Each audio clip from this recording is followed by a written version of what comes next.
Okay, so you're gonna head out riding. Here's the top 10 things I would have you check before you head out. Okay, first one is air filter. On this bike, it's right under the seat. Most bikes, it's right under the seat. It's changing with a lot of the new generation bikes. You wanna have a freshly clean and oiled well filter. We have videos on that. If you hit us up, we have videos to show you how to take care of that. Air filter would be probably number one on my list.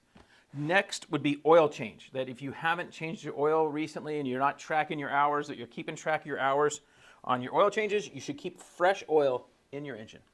The next one would be check your coolant level. Sometimes if it's been a long time since you rode, you want to see this isn't all functified inside.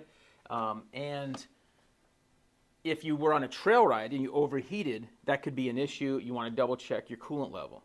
So those are the top three right there. So next would be chain adjustment. And on this bike, it's brand new. We haven't messed with it. It's way too loose. So check your owner's manual, get your spec of your chain adjustment, and make sure you check your blocks. Have this adjusted before you head out. You're not going to want to do this at the trailhead or at the track. And then at the same time, you can put a little lube on it, a little bit of oil lube. We have videos talking about why we don't use standard chain lube. Bleeding the air out of your forks is very important. A lot of guys forget to do this. These bikes right there have a little air bleeder. And most bikes do, well, all bikes do, have some type of air bleeder. Not the inside one. So you're going to hit this bleeder. The other one's your adjustment for your compression typically. So you want to let the air out, put it in. Now, ideally, you would do it the morning at wherever you unload. But if you're going to be like antsy, a lot of times we are antsy to go ride, and we're not going to always do that. Then do it the day before, or as you're loading up, you could do it before you load up, and that way you're done, and it won't gain too much pressure on the way to where you're riding. Okay, so if you have air forks on whatever bike you have, they're going to have a similar deal where you need to still relieve pressure on both sides, and on those bikes you want to check your air pressure. On most air fork bikes, we only check the pressure every 3 or 4 weeks. It stays pretty good as far as the pressure goes. The next one is that I have fuel in the bike. I like to have the bike full of gas so that if something goes wrong, we lose our gas can, at least I know I have a full tank of gas.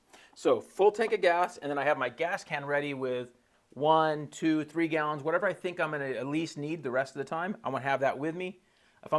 And many times Spencer and I go on trail rides, we bring our big trail bikes with big tanks. We don't even bring gas. They're both full. We make sure they're full, and we don't bring gas because there's no reason to bring any gas. We're not coming back to the truck to gas up. We're doing one loop out. We're gone for 3 to 5 hours, and we're coming back. Also, what's very common is people do not always check their tire pressure. So they go, I just rode, and they find out it's really been 3 or 4 weeks. Depending upon the weather and the barometric pressure, your tire pressure can go down anywhere from 1 to 3 pounds a week. It can go down a ton. So then a lot of times I see guys at the track or the trail, they get out there and they got a flat tire straight away. And I ask them, what tire pressure did you have this morning? They're like, oh, it was a 13. I'm like, dude, I could tell he's not telling quite the truth there because he didn't check it. So check your tire pressure. As a good rule of thumb, 13 is going to be safe for most conditions. On motocross bikes, I like to run like 12.5 in the rear, 12.8 in the front. In those ranges, pretty good. If we're running gummy tires or a trials tire rear, we're down to 9 to 10 in the rear. But check your tire pressure. It goes down quickly many times, especially when it's hot and cold, a lot. I like to do a quick, just real quick, sit on the bike, feel my levers. I'm seeing if anything feels funky in the clutch lever, brake lever. I touch the lever, pull the throttle, make sure there's no dirt feeling inside. Everything feels right. I go, okay, nothing's changed since I rode it last. Nothing's messed up. I'm ready to go. Real quickly, it's always a good idea just to real quickly look at your brake pads. You can see these rears are pretty visible. The fronts you have to get down a little lower and look at, but typically we get 3 rear brake pad changes to 1 front on most modern bikes. So that can give you a rule of thumb. The fronts will last a long time typically. Rears get a lot hotter. Even though you think about it, you use your front brake more, but for whatever reason, this thing's stopping a lot more power here, and that's why it heats up, and you go through more rear brake pads typically. So check your pads real quick, and if it's the day before you have time and you haven't flushed your brakes in a long time, I always like to keep fresh fluid in my brakes at least once a year, if not 2 to 3 times a year, depending upon how often you're riding it. Have fresh brake fluid if you have a hydraulic clutch bike, and fresh clutch fluid at the same time. So those would be the next things I would check. The next thing you can do is you can grab an 8T handle or a wrench. You want to just do a real quick bolt check around the bike. just a visual. And if you washed your bike well last time, you've laid it over on both sides like we show in videos, and you're going around it, you should be, but you're doing a quick little once over, just walking around the bike and looking, making sure everything looks fine. And of course, this is a brand new bike, so everything is good. We did have the engine out, but everything's back to normal and looking good. Okay, so when I'm checking my tire pressure, that's a good time to just feel my spokes. I feel them, and if I have any loose ones, I would double check them. I typically would take care of spokes at bike washing time. And we have good videos on bike washing. And when we come back into the shop after washing and blowing off, we would always check spokes then. So typically we don't have to check spokes before we go, but if you're not on that kind of program, I would check them and make sure everything good and tight. And if you don't, then get a good spoke wrench and go around and tighten up your spokes at the same time. Okay, so the last thing is your gear bag. Okay, we could go through a whole story on that, right? Goggles, helmet, gloves, boots.